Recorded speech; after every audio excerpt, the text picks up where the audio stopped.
तो नमस्कार दोस्तों, परमाज कैसन के यूट्यूब चैनल पे आप सभी दोस्तों का स्वागत करते हैं। आज की जो क्लास होने वाली है बहुत ही लॉजिकल तरीके से गणित पेडागोजी के प्रश्नों को सॉल्व किया जाएगा, जो कि आप लोग देखेंगे कि इसमें सी टेट के जो कीवर्ड होते हैं और टैग वर्ड होते हैं उसका प्रयोग करके सभी प्रश्नों को सॉल्व करने का आप लोगों को तरीका यहाँ पे पता चलेगा। तो शुरू करने से पहले बता दें कि जितने भी लोगों ने अभी तक हमारे चैनल को सब्सक्राइब नहीं किया तो सब्सक्राइब करिए, साथ ही शेयर कर दीजिए अपने अपने ग्रुपों में, ताकि अधिक से अधिक लोग हमारे चैनल से जुड़ सके। साथ में टेलीग्राम चैनल को आप लोग ज्वाइन कर लीजिएगा, वहां से पीडीएफ प्राप्त कर सकते हैं। किसी भी प्रकार की आप लोगों को पीडीएफ चाहिए तो आप लोग टेलीग्राम चैनल को ज्वाइन करके वहां से फ्री से प्राप्त कर सकते हैं। तो चलिए शुरू करते हैं। लेकिन याद रखिएगा, आज की क्लास उनके लिए बहुत ही बेहतर हो सकती है जिनके लिए यहाँ पे एग्जाम निकालना बहुत ही कठिन है, या फिर जो लोग पहली बार देने जा रहे हैं। तो शुरू करते हैं आज के पहले प्रश्न से। सभी प्रश्नों को हम लोग क्या करेंगे, बहुत ही बारीकी तरीके से और अच्छे तरीके से हम लोग क्या करेंगे, सभी प्रश्नों को सॉल्व करेंगे कीवर्ड और टैगवर्ड के आधार पे। तो शुरू करते हैं आज के पहले प्रश्न से। तो पहला प्रश्न करा है कि गणित शिक्षण में स्थानीय बौद्धिक जो होती है संरचना, लॉजिकल जो यहाँ पे क्वांटिटी होती है, यहाँ पे जो सोचने की शक्ति होती है उसका अध्ययन क्यों आवश्यक है।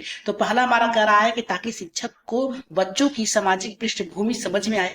दूसरा कह रहा है कि ताकि शिक्षक पाठ्य पुस्तक को बेहतर तरीके से ढंग से समझा सके। और तीसरा कह रहा है कि ताकि शिक्षक बच्चों की पूर्व ज्ञान प्रणाली और तर्क शक्ति की संरचना को पहचान कर बता सके। और चौथा कह रहा है कि ताकि यहाँ पे शिक्षण केवल परीक्षा की तैयारी पर ध्यान केंद्रित करने के लिए हो। तो सबसे पहले हमने कहा था कीवर्ड और टैगवर्ड का प्रयोग करके हम लोग प्रश्न को सॉल्व करेंगे। तो पहले हम देखिए, कह रहा ताकि शिक्षक को बच्चों की सामाजिक पृष्ठभूमि यानी किस समाज से आते हैं उसकी पहचान करके सिखाने की बात कर रहा है, जो कि आपका गलत है।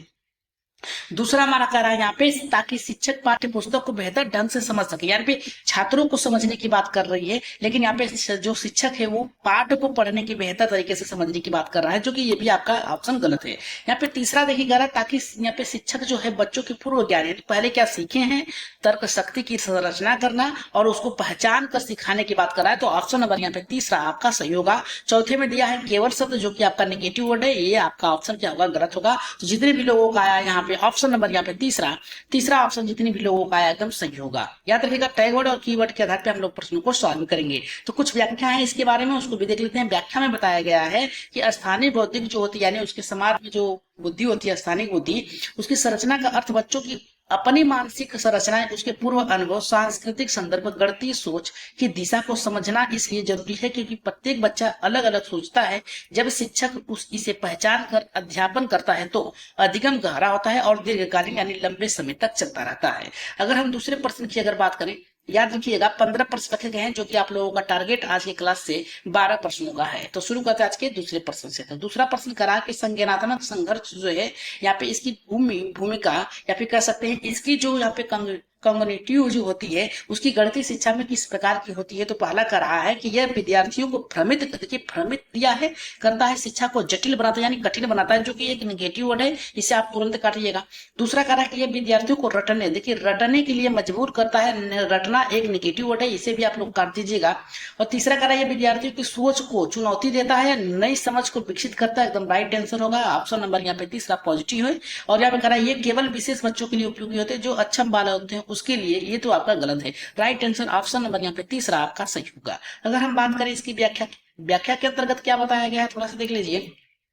बताया गया है कि जब यहाँ पे किसी बच्चे को पूर्व धारणा यानी पहले की जो उसकी सोच की शक्ति है, जो सोचा है, समझा है, सीखा है, उसकी धारणा किसी नई जानकारी से टकराती है तो एक संज्ञानात्मक संघर्ष उत्पन्न होता है। यह टकराव ही बच्चों को सोचने और प्रश्न करने के लिए, नए ज्ञान को पहचानने के लिए प्रेरित कर देता है। गणित में यह संघर्ष रचनात्मक होता है। तो ये था आपका ऑप्शन नंबर तीसरा सही। आगे बढ़ते हैं यहाँ पे तीसरे प्रश्न पे।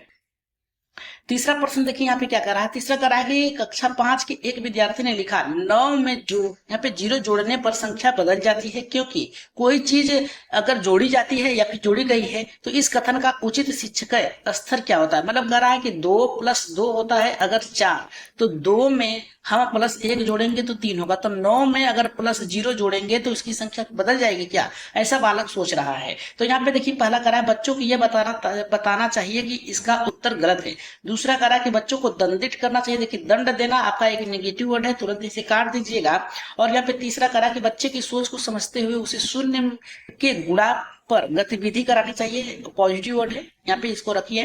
तीसरा चौथा करा उसे सिखाना चाहिए कि परीक्षा में इस तरह की गलतियां नुकसान, देखिए परीक्षा के लिए तैयार नहीं, उसकी मानसिक उथल पुथल जो है उसे दूर करने की बात हो रही है। तो राइट आंसर ऑप्शन नंबर यहाँ पे तीसरा एकदम सही होगा। आगे बढ़ते हैं यहाँ पे इसकी व्याख्या पे। व्याख्या देख लेते हैं क्या कर रहा है। व्याख्या में बताया गया है कि बच्चा संख्या की अवधारणा को भौतिक रूप से देख रहा है, क्योंकि किसी वस्तु को एक दो वस्तु है उसे जोड़ने की बात कर रहा है, तो दो वस्तु आपका दो हो जाएगा, लेकिन यहाँ पे उसको उस अवधारणा के समझ में यहाँ पे कठिनाई हो रही है। तो यहाँ पे देखिए कह रहा है कि कोई चीज जोड़ता है तो शिक्षक को यह संख्या की पहचान और शून्य जोड़ने के नियम को ठोस वस्तु और उदाहरणों से स्पष्ट करना चाहिए, जैसे कि 9 गेंद में नई नई गेंद नहीं होती है, या फिर कह रहे हैं कोई एक अलग गेंद नहीं है। तो राइट आंसर ऑप्शन नंबर यहाँ पे तीसरा सही था। अगर हम यहाँ पे चौथे प्रश्न पे आगे बढ़े तो चौथा करा के गणितीय साक्षरता मैथमेटिक जो यहाँ पे जो लिटरेसी है उसको उसका उद्देश्य क्या है। पहला कार्य है हमें बच्चों को जटिल सूत्र सिखाना ताकि वे गति प्रतियोगी परीक्षा में सफल हो सके। देखिए यहाँ पे कह रहा है चौथा कि बच्चों को जटिल सूत्र रटवाने की बात कर रहा है, जो कि आपका एक निगेटिव वर्ड है, इसे काट दीजिए। दूसरा करा बच्चों को गणितीय भाषा तर्क और दैनिक जीवन की समस्याओं को हल करने की क्षमता को विकसित करना चाहिए, यहाँ पे क्षमता देना चाहिए ताकि वो बालक सीख सके, तो ये पॉजिटिव है आपका। तीसरा करा कि केवल अच्छे अंक दिलाना ताकि अभिभावक संतुष्ट हो, ये निगेटिव वर्ड है आपका, काट दीजिएगा। और कह रहा है कि चौथा उन्हें शोध और गणित के उच्च स्तर, देखिए आप 1 से लेकर 5 तक के बालकों को अगर बढ़ा रहे हैं तो यहाँ पे उच्च स्तर की बात कर दिया है, तैयारी कराने की बात करा है, जो कि आपका नेगेटिव वर्ड है। राइट आंसर ऑप्शन नंबर यहाँ पे दूसरा सही होगा। जितने भी लोगों का दूसरा आया एकदम करेक्ट होगा। अगर इसकी व्याख्या की बात करें तो व्याख्या में क्या बताया गया है। व्याख्या में बताया गया है कि गणितीय साक्षरता का अर्थ केवल अंक गणित जानना नहीं, बल्कि ये जानना कि दैनिक जीवन में गणित किस प्रकार से उपयोगी होती है, यानी किस प्रकार से आप लेन देन में इसकी क्रियाओं को पूरा कर सकते हैं, जैसे अनुमान लगाना, तुलना करना, बजट बनाना, अनुपात समझना आदि उद्देश्य के लिए बच्चों के व्यवहारिक रूप से गणित का उपयोग करने के लिए सिखाना होना चाहिए।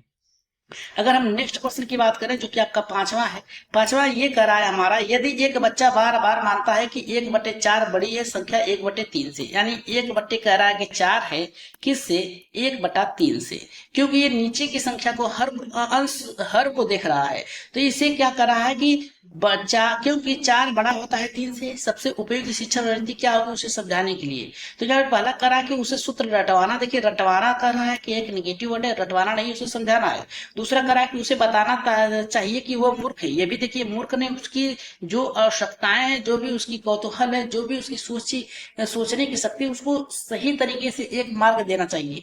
और यहाँ पे तीसरा करा उसे आकृति जैसे केक या सर्कल के माध्यम से सिखाना चाहिए, जैसे ये है, ठीक है, किसी टुकड़े को एक व्यक्ति, ये 4 लोगों को बांटना है और ये 3 लोगों में बांटना है, तो इसमें बड़ा टुकड़ा किसका आएगा, 3 वाला, तो जिसकी हर जो होता है अगर जितना छोटा है वो उतना ही बड़ा होगा।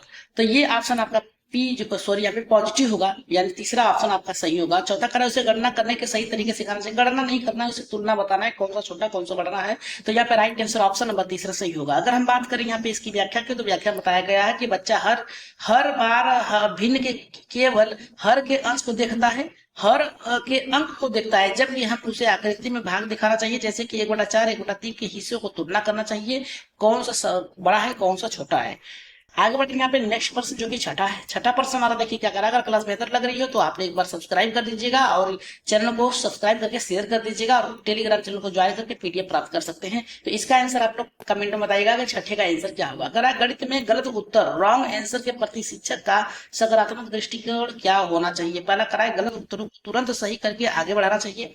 दूसरा करा कि उत्तर यहाँ पर करा गलत उत्तर का उपयोग बच्चों की सोच को समझने हेतु करना चाहिए। और तीसरा करा कि गलत उत्तर को बोर्ड पर न लिखना चाहिए। और चौथा करा कि गलत उत्तर को मजाक में उड़ा देना चाहिए ताकि कक्षा में मनोरंजन हो सके। तो यहाँ पे देखिए छठे का अगर हम बात करें तो गलत उत्तर को तुरंत सही करके तुरंत नहीं, उसे तुरंत क्या करना चाहिए, गलत उत्तर को उपयोग करके बच्चों के सोचने समझने की शक्ति को बढ़ाना चाहिए कि बताओ इसमें से किस प्रकार से ये गलत है, किस प्रकार से सही हो सकता है। तो राइट आंसर ऑप्शन नंबर यहाँ पे दूसरा सही होगा। अगर व्याख्या की बात करें, इसकी व्याख्या में बताया गया है कि गलत उत्तर शिक्षक को यह जानने का अवसर देता है कि बच्चा किस प्रकार से सोच रहा है। ये उत्तर शिक्षण में सुधार का मार्ग खोलते हैं। प्रभावी शिक्षक गलत उत्तर का विश्लेषण करता है और बच्चों की मानसिक प्रक्रियाओं को समझने की सही दिशा को ले जाता है। अगर हम बात करें यहाँ पे सातवें प्रश्न की, तो सातवां प्रश्न देखिए क्या करा है। सातवां ये करा कि गणित शिक्षण में यहाँ पे करा कि मेटा कॉग्निक्स का क्या महत्व होता है। पहला कह रहा है कि यह बच्चों को केवल उत्तर रटवाने की बात कर रहा है। देखिए केवल शब्द दिया है, रटवाने की बात कर रहा है, ये आपका निगेटिव वर्ड है, काट दीजिएगा तुरंत। दूसरा कह रहा है हमारा कि यह बच्चों को यह सोचने के लिए सक्षम बनाता है कि कैसे सीख रहे हैं। देखिए कैसे सीख रहे हैं, यही आपका राइट आंसर होगा कि किस प्रकार से बालक सीख रहे हैं और क्या उनको कठिनाई हो उसको दूर किया जाए। यहाँ पे मेटाकॉग्निशन की मतलब यही होता है कि उसकी जितनी भी सोचने समझने की शक्तियां हैं और किस प्रकार से गलतियां कर रहा है उसको समझ कर पूर्व ज्ञान के आधार पर उसे सिखाना चाहिए कि किस प्रकार से वो सोच रहा है। तीसरा कह रहा है कि यह उन्नत विषय है जो कि केवल उच्चतम कक्षाओं के लिए होता है, निगेटिव वर्ड है। यह गणित को कठिन बना देता है, कठिन नहीं बनाता है। जब आप उसकी कठिनाइयों को पता लगाते हैं तो उसको दूर करने का ये क्या करता है, एक साधन बन जाता है। तो राइट आंसर ऑप्शन नंबर यहाँ पे आपका दूसरा सही होगा। राइट आंसर जितने भी लोगों का यहाँ पे दूसरा आया है वो करेक्ट होगा।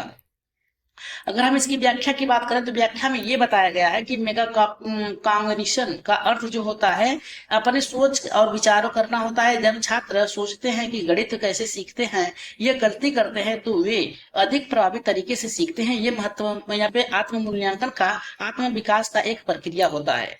आगे बढ़ रहे यहाँ पे नेक्स्ट प्रश्न जो कि 8वां प्रश्न है, इसका आंसर आप लोग जल्दी से बताइएगा कि कौन सा सही होगा। करा कि जब एक बच्चा कहता है कि अगर मैं संख्या को 2 बार जोड़ता हूं तो वह गुणा जैसा हो दिखता है पर असली गुणा नहीं, तो शिक्षक को क्या करना चाहिए। पहले करना चाहिए कि तुरंत उसे समझाना देना चाहिए कि यह गलत सोच रहा है और गुणा का नियम बताना चाहिए।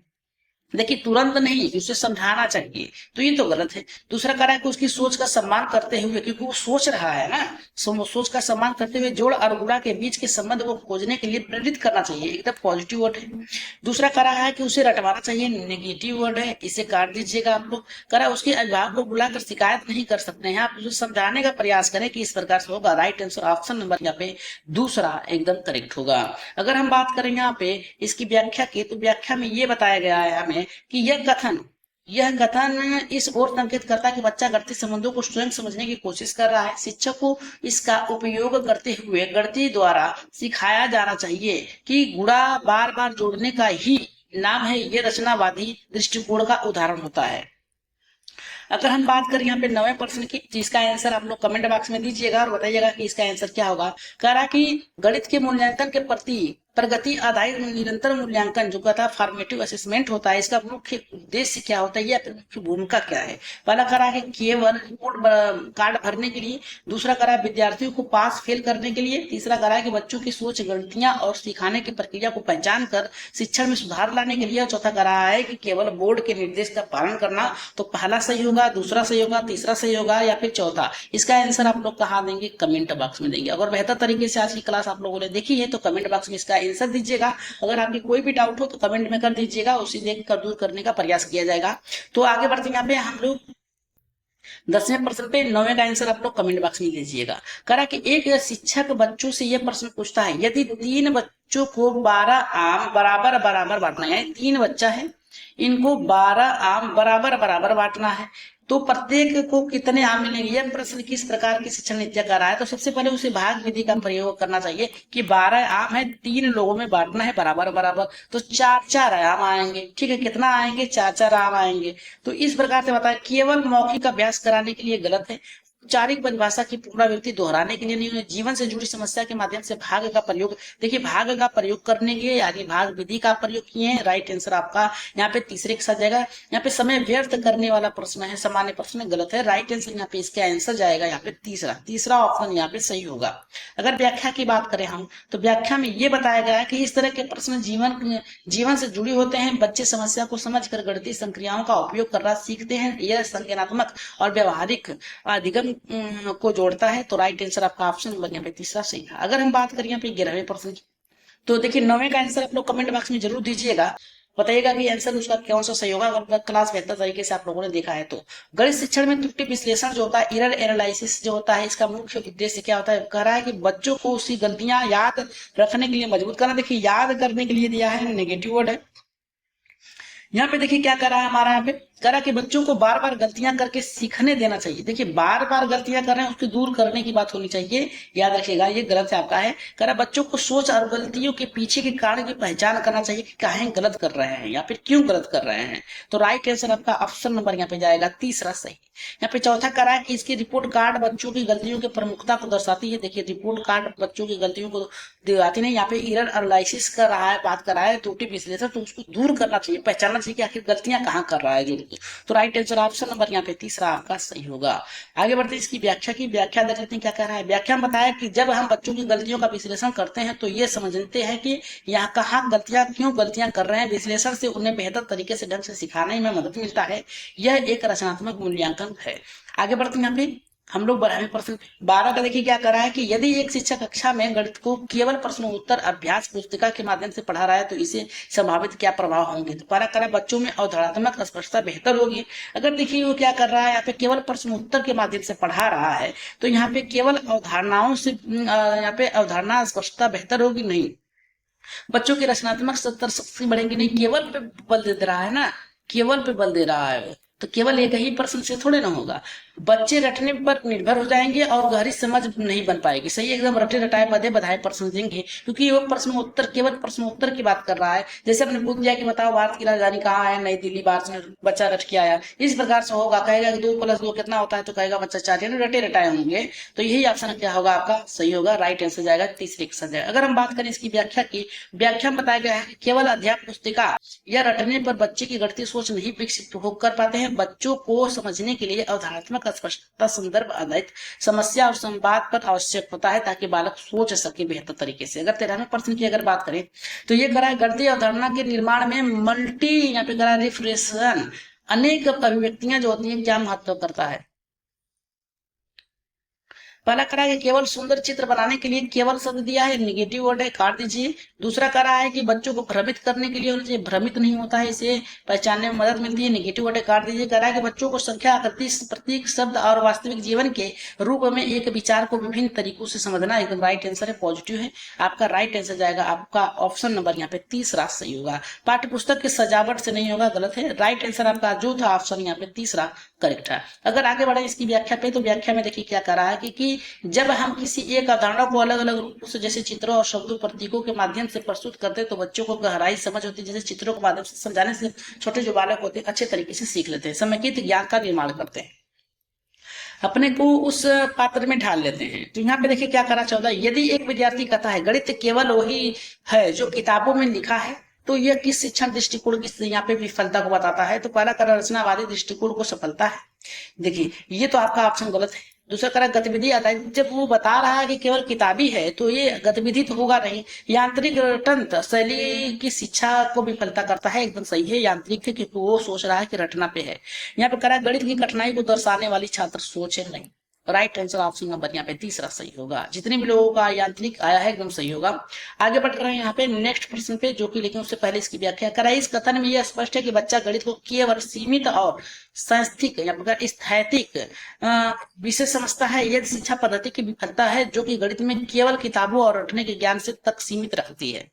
आगे बढ़ते हैं आज की क्लास का लास्ट प्रश्न है जिसका आंसर आप लोगों को कमेंट बॉक्स में देना है और बताना है कि इसका आंसर क्या होगा लास्ट का। करा कि गणित शिक्षण में खोज आधारित अधिगम, करा कि इंक्वायरी बेस्ड जो लर्निंग है किस बात पर बल देती है यानी जोर देता है। पहला करा है बच्चों को पहले उत्तर देने के लिए सोचने के लिए कहना। दूसरा करा शिक्षक को पूरे समय व्याख्या करते रहना चाहिए। और तीसरा करा बच्चों को समझना, समस्या से यहाँ पे सूझने, प्रश्न पूछने और स्वयं उत्तर खोजने के लिए स्वतंत्र करना चाहता। करा है कि परीक्षा में अच्छे अंक लाने हेतु अभ्यास करवाना। तो इसका आंसर क्या होगा आपका पहला सही होगा, दूसरा सही होगा, तीसरा सही होगा या फिर चौथा। इसका आंसर आप लोग कमेंट बॉक्स में दीजिएगा, कमेंट बॉक्स में, और बताइएगा कि आज की क्लास आप लोगों को कैसी लगी। और आगे बढ़ने से पहले बताते हैं इसकी व्याख्या में बताया गया खोज आधारित अधिगम बच्चे समस्या विश्लेषण करते हैं, परिकल्पित परिकल्पना बनाते हैं, समाधान खोजते हैं। इससे शिक्षक मार्गदर्शक होता है, न कि केवल उत्तरदायित्व बनता है। अधिगम में केवल गहरा और समझ अस्थायी विकसित करता है। तो आज की क्लास के लिए एक बार लाइक शेयर सब्सक्राइब जरूर करिएगा। जितने लोग देखिएगा आज की क्लास को एक बार प्लीज शेयर कर दीजिएगा और ज्यादा से ज्यादा सब्सक्राइब कर लीजिएगा, अपने अपने ग्रुप में शेयर कर दीजिएगा। तो आज के लिए इतना ही, लेकिन जाते जाते टेलीग्राम चैनल को आप लोग सब्सक्राइब कर लीजिएगा, वहां से PDF आप लोगों को मिल जाएगा।